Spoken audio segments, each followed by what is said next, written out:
Joseph's story begins not with a crown, but with a coat, a richly colored robe given by his father, Jacob. More than just fabric, it was a symbol of favoritism, of destiny, of difference. Jacob loved Joseph more than all his sons because he was the child of his old age, born of Rachel, his beloved. But what was a blessing to Joseph was a curse in the eyes of his brothers. Every thread of that coat reminded them of what they lacked: attention, affection, and recognition. And when Joseph began to dream, visions of his brothers bowing before him, he didn't hide it. He spoke boldly, with the innocence of youth, unaware that his words would become fuel for hatred. And so, envy grew into resentment, and resentment into a deadly plan. It happened one day in the fields of Dothan. Joseph was sent by Jacob to check on his brothers. As he approached, they saw him coming from afar, his robe a flag of arrogance in their eyes. "Here comes the dreamer," they said, and with those words they plotted his end. At first, death. But Reuben, the eldest, intervened. "Don't kill him. Let's throw him into this pit." A dry cistern, deep, cold, dark. They ripped his coat, that hated robe, and tossed him in. Imagine Joseph, just 17, calling out from the bottom, heart pounding, eyes wide with fear, not understanding why his own flesh and blood had betrayed him. And as he cried, his brothers sat down to eat, ignoring his pain. That's when the Ishmaelites passed by, traders headed to Egypt. And Judah said, "Why shed blood? Let's sell him." So they did. 20 pieces of silver, the price of betrayal. In Egypt, Joseph was sold to Potiphar, captain of Pharaoh's guard, a high-ranking official with power and wealth. For many, slavery meant the end.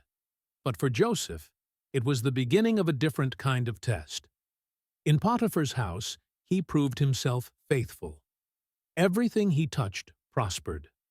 And soon, he was given control over the entire household. But just when things seemed to improve, another trial came. Potiphar's wife desired him. Day after day, she tried to seduce him.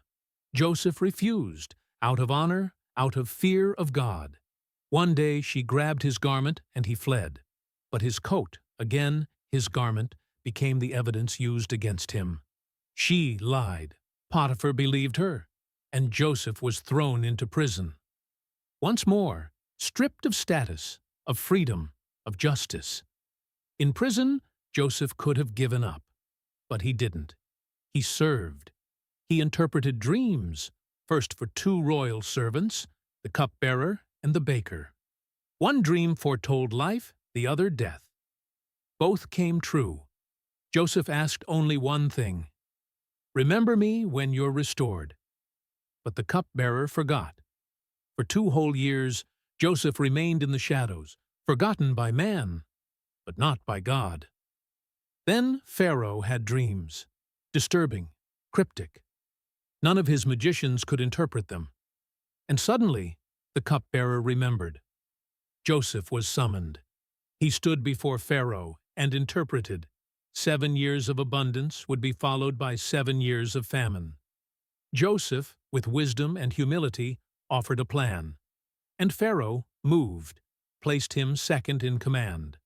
A slave became sovereign. A prisoner became prime minister. In one day, God elevated him beyond imagination.